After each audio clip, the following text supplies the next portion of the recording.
जय जगन्नाथ सांग तो आज आप देखो टॉपिक ओडिशा जियोग्राफी विषय अच्छी।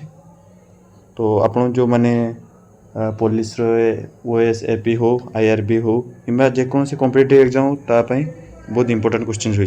तो फर्स्ट क्वेश्चन देखि नबा। Select the state of through which river Mahanadi flow. जो राज्य दे महानदी बोही ताहार प्रभावित होई ताहा चयन कर। तो Orissa and Jharkhand, Orissa and Chhattisgarh, Orissa and Jharkhand and Chhattisgarh, Orissa and Telangana and Chhattisgarh. तो आंसर कौन हम? देखते बी आंसर हम उड़ीसा एंड छत्तीसगढ़। तो आपण मैंने जदि या विषय किसी अधिक जानवा चाहते तो ये ओडिया देखूँ। महानदी भारतर एक प्रमुख नदी जहाँ छत्तीसगढ़ और ओडिशा राज्य दे प्रभावित होती। यह भारतर सबुठारु लंबा नदी मध्यरु अन्यतम जार मोट लंब 858 किलोमीटर। यही नदी छत्तीसगढ़ धमतीरा जिलू बाहरी दक्षिण पूर्व दिगरे प्रभावित होई उड़ीसा प्रवेश करिछि। उड़ीसार संबलपुर, कटक, पुरी समेत अनेक जिले में महानदी प्रभावित होइछि। शेष में पारादीप निकटवर्ती बंगोपसागर में मिली। तो सेकेंड क्वेश्चन को जीवा देखिए। उड़ीसा को प्रकार जलवायु रही? Tropical, temperate, equatorial, thunder. तो ए देखिए ट्रॉपिकल। ओडिशा रे ग्रीष्म जलवायु रही। तो ट्रॉपिकल माने ग्रीष्म जलवायु। राज्य रे वर्षर अधिकांश समय गरम और आर्द्र पाणीपाग अनुभूत हुए। ग्रीष्म ऋतु रे साधारण गरम होगा सह तापमात्रा उच्च स्तर रे पहुँची जाए एवं शीत सामान्य एवं आनंददायक होता है। जून सेप्टेम्बर पर्यंत चलता मौसुमी ऋतु मध्य राज्यर यथेष्ट परिमाण रे वर्षा होता है। ओडिशार ग्रीष्ममंडलीय जलवायु एवं अंचलर विभिन्न उद्भिद और जीवजंतु विकासर समर्थन कराए। Third question. ओडिशा पश्चिम बंग क्यों राज्य रे अच्छी? तो ऑप्शन देखिए होते झारखंड ना छत्तीसगढ़ ना गोवा ना नन ऑफ दिस। तो आंसर ये बी अच्छे देखिए छत्तीसगढ़। ओडिशार पश्चिम कौ राज्य अच्छी? छत्तीसगढ़ अच्छी। तो देखिए ओडिशार पश्चिम बंग, उत्तर पूर्व पश्चिम बंग सह ओडिशा सीमा रही झारखंड। ओडिशार उत्तर और उत्तर पश्चिम दिगरे झारखंड सीमांत अवस्थित। तो यही सब आप पढ़े, सब पढ़े बहुत टाइम हो। बुढ़ाबलंग नदी ओडिशार कौन जिला दे प्रभावित हुए?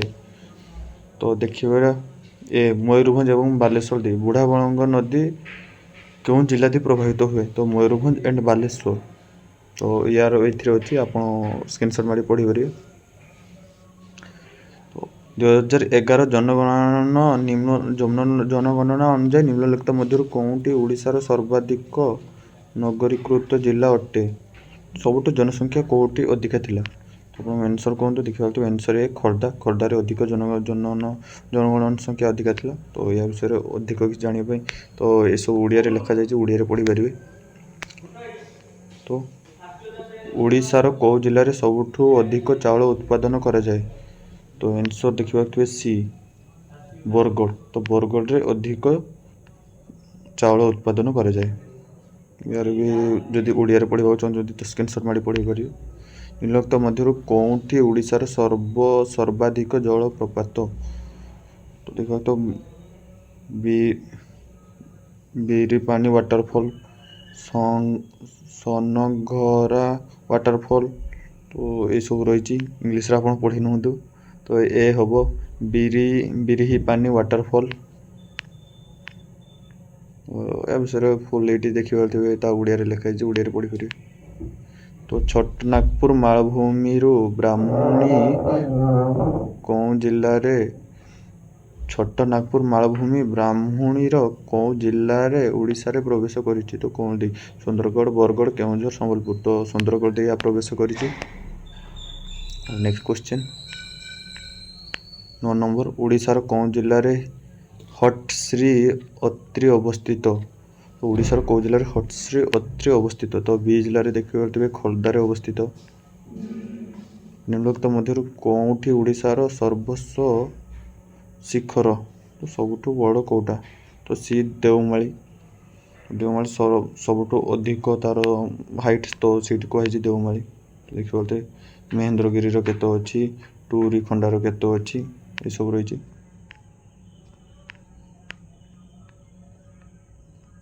ये देख चिलिका हृदय को कहीं लागुन कह जाए तो ये it perfume due to damming of the selection of river. तो सब ऑप्शन को लेट हो तो सी देखिए तो it is produced due to erosional and depositional action of wave in coastal region. चिलिकार मैंने कौन कहगला तार चिलिकार फूल विषय ये लिखा जाए तो आप या गोटे पढ़ी ने। Which of this following statements is true निम्नलिखित मध्य कौटी सत्य। तो देखिपारे ओडिशा राज्यर सर्वोच्च पर्वत शिखर हूँ देवमाली। देवमाली मालकान जिले में अवस्थित। तो ये दुईटी देछि तो